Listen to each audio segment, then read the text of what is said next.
Igbo alphabets. Mkpụrụ Okwu Igbo.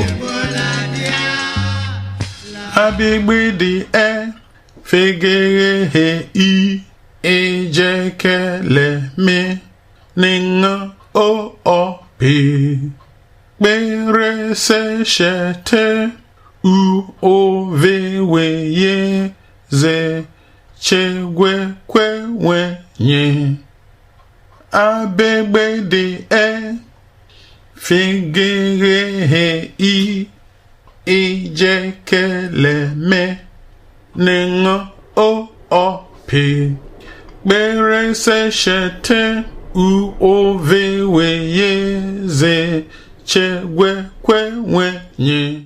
See, Hear, Speak Igbo, Volume 1, Igbo Language Absolute Beginner Series by Dr. Vince Amaechi Onwukanjo. Igbo Alphabets. Mkpụrụ Okwu Igbo.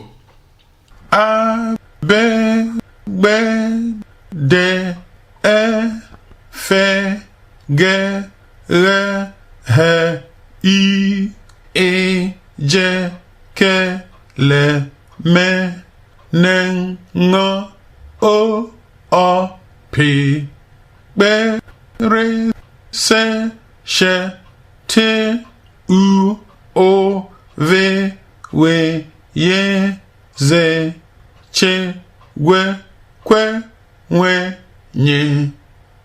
Abigbidi fegere I ejekele me ninga o pi kpere se shete u ove weye ze chegwe kwe nye.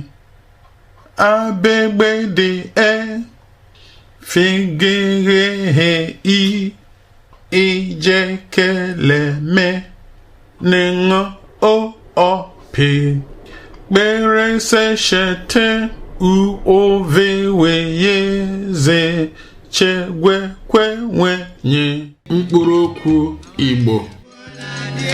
Thank you for watching. Thank you very much.